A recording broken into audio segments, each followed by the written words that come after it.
Ką, sveiki, draugai? Neprišalot? Truputį žiema atėjo, ne? Reikalai, reikaliukai, žodžiu, turim ką veikti. Sniegą kast, šiltai apsirengt, rankų nesušalt, prie peidalo batų neprišalt. Reikalai čia braškino, aš kiek atsimenu, toks šaltis buvo gal prieš 5 metus, lygtais 21 metais, kai toks žvarbus ir tokios gilios šaltos naktį šalti orai buvo atėję. Tai va, ir aišku, tokie šalčiai trukdo ir padirbėti prie mašinų, prie huligankių, žodžiu, prie projektų. Reikia pasišildyti garažiuką, ne visi turi sąlygas, darbai stoja, šalta, žmonės lėčiau dirba, sustengia. Žodžiu, reikalai mes irgi realiai sustoja, apstoja kažkiek, bet šiandien kažką biskį turbūt įturiuošim.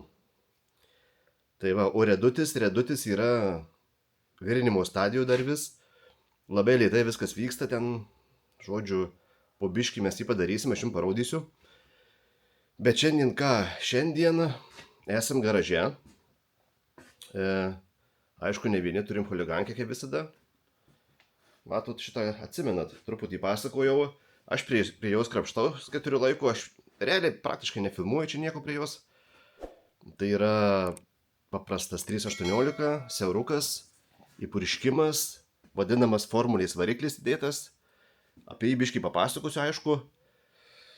Porą darbų ir parodysiu, bet pirmiau mes turime įsispręsti savo reikalus. Žodžiu, praeitam epizode aš jums žadėjau kalendorių, reikia jį pralošti, vėl ūkiškų laušimo būdu. Tai va, einam. Kaip ir praeitą kartą, žodžiu, jūs komentavot, komentarų yra nemažai, pralošim šiandien vieną kalendorių. Tai ūkiškų būdu pasižymiu lapuką ant monitoriaus kompiuterio ir varau su pelė, kol sustos ir kuris arčiausiai bus mano žymos, tas laimės kalendorių. Ką, bandom, ne? Na ką, gazuoju. 1, 2, 3. Taip. Kalendorių laimėjo Rimvydas Stankevičius. Aš jam pranešiu, žodžiu, apie tai ir jį mes išsiųsime. Tai va, tokie reikalai dėl kalendoriaus, aišku, prizų mes turėsime ir vėliau, nebūtinai kalendorius. Sugalvojęs aš tokių įvairesnių, įdomesnių dalykų. Aišku, čia huligankių nedovanosim, čia kaip kiti dovanoja kažkokias mašinas, ten kažką, taip po čia laimėsim. Mes, biudžetas kitas, kaip sakant, dirbam tik tai iš idėjos. Taip, noriu priminti, kalendorius yra BMW E30 klubų Lithuania, tai yra oficialus E30 huligankių Lietuvos klubas. Daugiau informacijos apie jį galite rasti Facebook'o svetainėje, Instagram'oje. Visas nuorodas paliksiu aš jums po video aprašu. Ten susirasite, kas įdomu, pasižiūrės, pavartys, žodžiu, ten mūsų veikla, ką mes veikiam, ką darom, ką judam. Tai va, ir kas nori, kas turi huligankę, gali dalyvauti kartu, be problemų, susitikti, bendrauti, žodžiu, kažką paveikti ir klubas yra didelis, tilpsim visi, žodžiu, tai va, tokie reikalai. O ką šiandien aš jums turiu? Turiu šitą huligankę.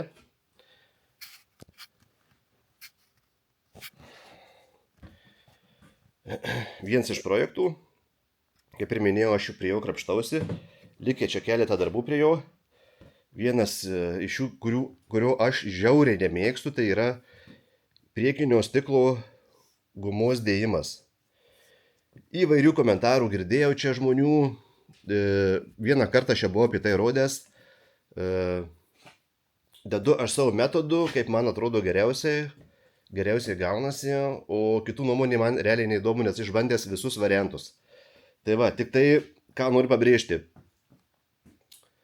Siaurastopių dažniausiai praktiškai visada būna šita vadinama interpaslangų gumos nikelio spalvos, va.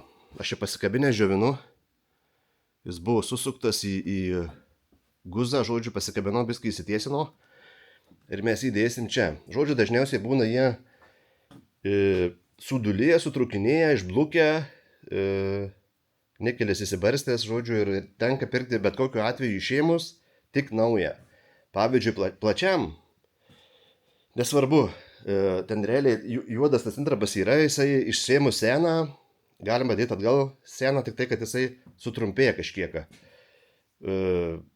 Irgi variantų yra įvairių, galima pirkti ir naują, tarkim, bet galima dėti ir tą patį, jį tiesiog šildant ir tempiant. Bet čia tokia kažkiek gaunasi kaip ir vargo vakarienė, bet norint viskas pasidarom. Tai va, liko susidėti priekinio ir galinio lango šitas vadinamus intarpus gumos.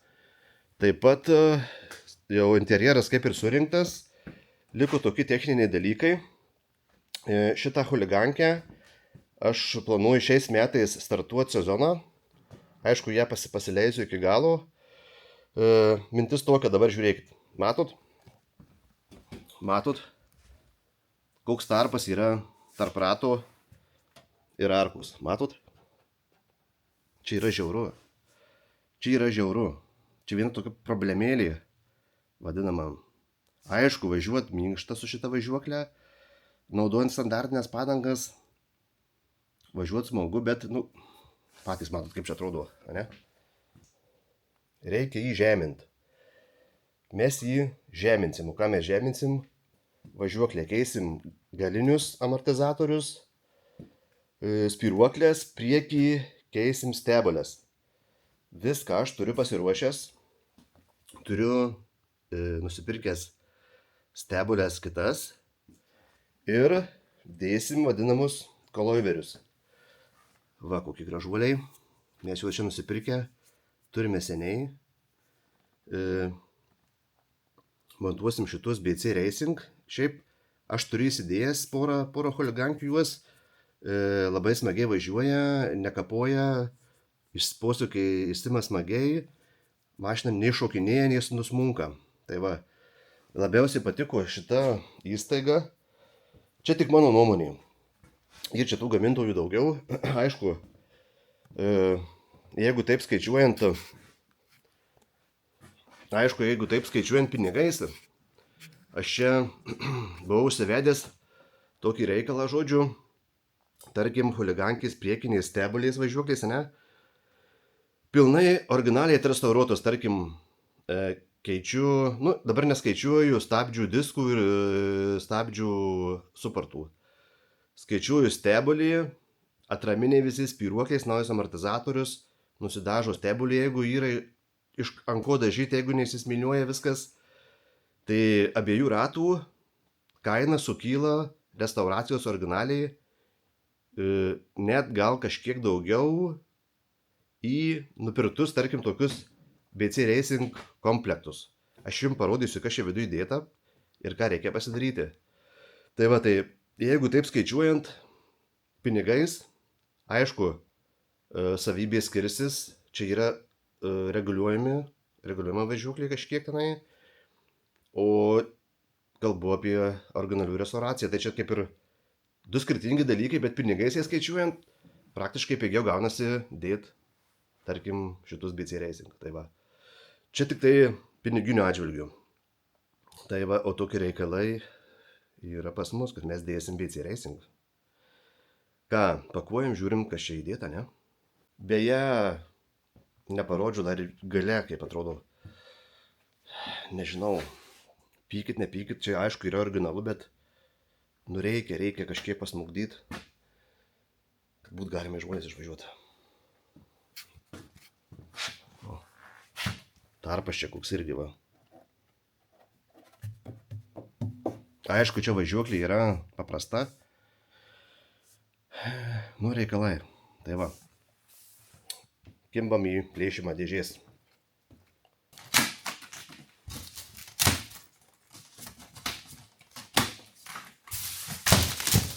Tai va, reikalai tokie. Matot, kaip čia viskas.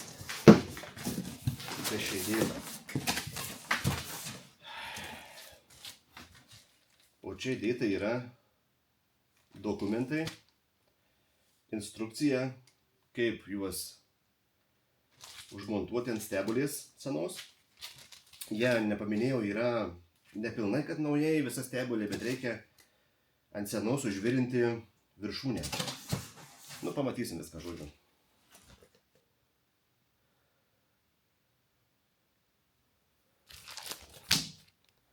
Yra ir dokumentai, va. Stebulės yra dviejų rūšių, beje, chuligankės. Dažniausiai būna mažesnio diametro, čia 51 skirta, nu aš pirkęs buvau tokia stebulė uždėti, tai va, bandom plėšyti toliau. Ką mes čia turim? O, kiek čia viskų. Šita firma rimta, man jinai patinka, kokybė yra. Ką mes turim? Čia, žinau, yra spyruoklė galinė. Reiks išplėšti ją. Toliau, čia yra įpakavimai visokie. Čia yra kita spyruoklė. Toliau, ką turim daugiau? Tarpinukės. O. Ir turim patį amortizatorių. Va. Visą setą, žodžiu. Viršų yra traminis, reguliuojamas. Galima reguliuoti, va, pasvirimą. Labai gerai. Paskui reguliuojasi minkštumas, va, yra. Toksai, va, kaip ir rankenėlė. Nu, rankenėlė. Ir viskas, ką daugiau. Šita stebulė pritaikyta įkišti į nupjautą seną stebulę, įsikiša ir apsivirina kraštai. Mes tai parodysim jums. Šitą reikalą padarysim. Ir bus viskas good. Aišku, čia pagalvoju, sakau, gal čia virinsiu, ne, ir blemba, čia įkais tepalas ir išaus tas amortizatorius, bet čia palikta yra palikta, nesimato tuščia ertmė, kad karštis nepatektų virinant iki amortizatoriaus. Tepalo. Tai va, labai gerai viskas padaryti puikiai. Viskas labai gražu. Šitų ekoloiverių vadinamų galima įsigyti čia, nežinau, keliose gal vietos Lietuvoje. Kas labai norės, pasakysiu, kur pirkau. Parašykite man. Ir pasakysiu. Tai va, yra taip priekiniai. Ir yra galiniai, va, amortizatoriai su atrama. Irgi reguliuojasi kietumas. Viskas labai good. Viskas labai good. Gražu.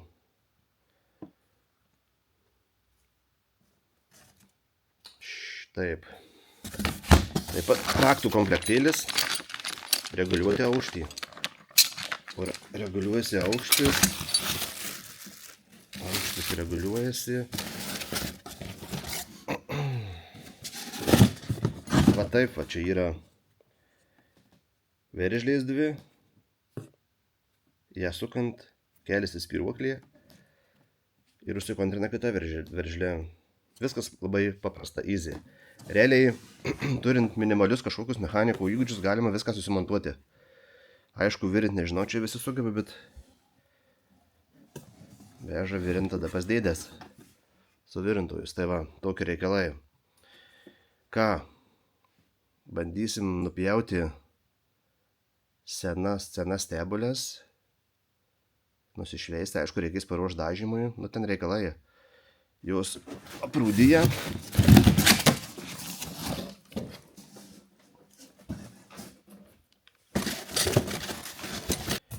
Racing.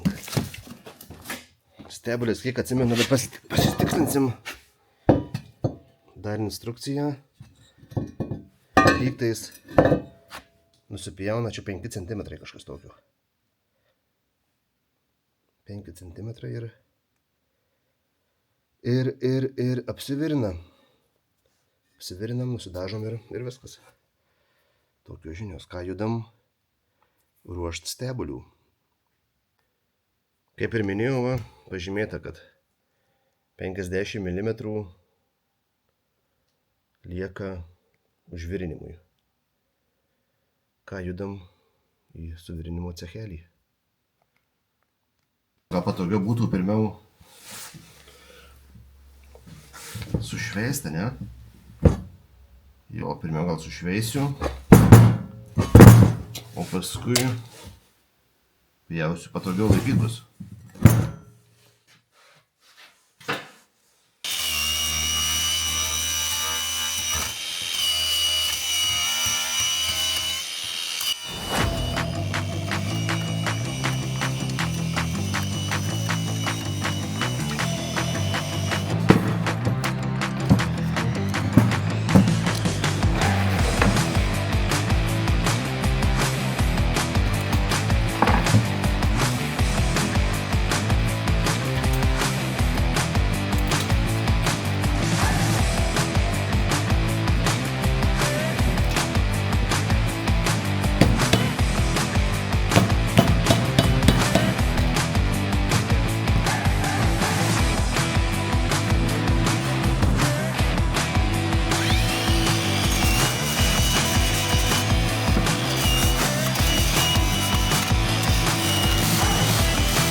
Kiek? Taip. Žymim 5 cm. Čia. Čia.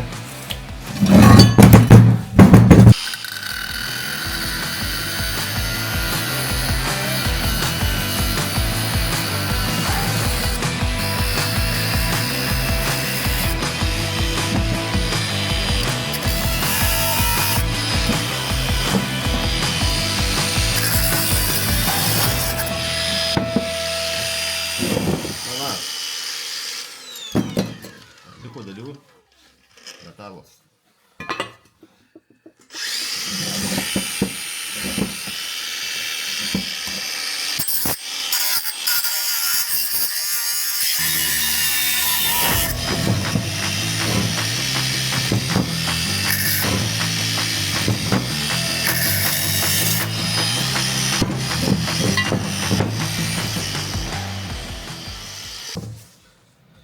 Na ką, hibrydą.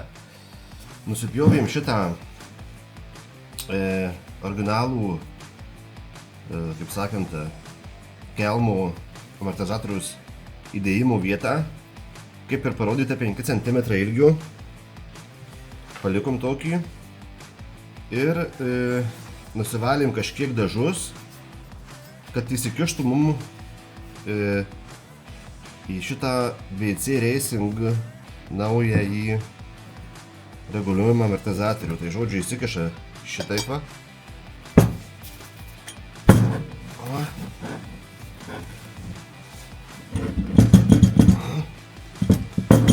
Va.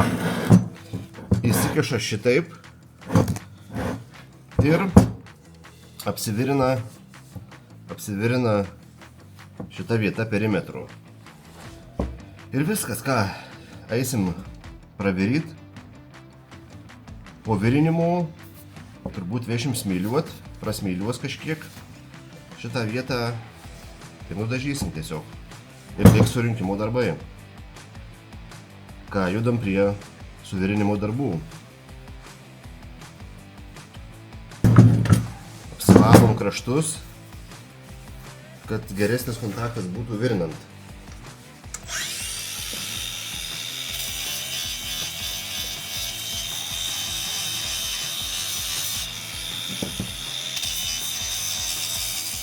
Reikalo.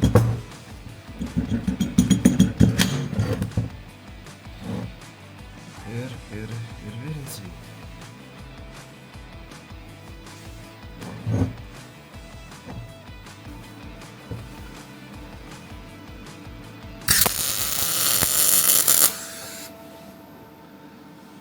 Lieja gerai.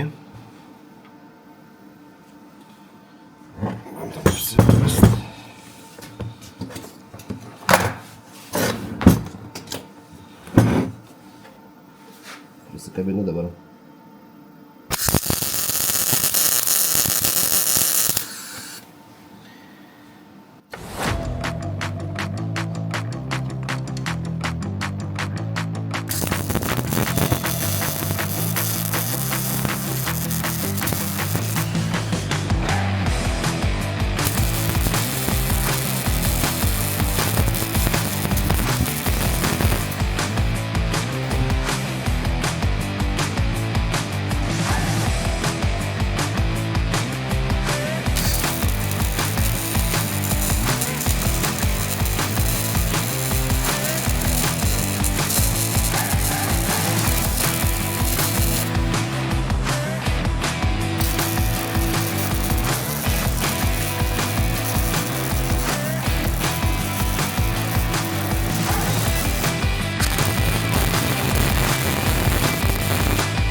Ką, kelmas suvirytas. Žodžiu, laukim, kol atvės. Ir vešim prasmėliuoti ir nudažyti apačią. Tai va tokie reikalai kol kas.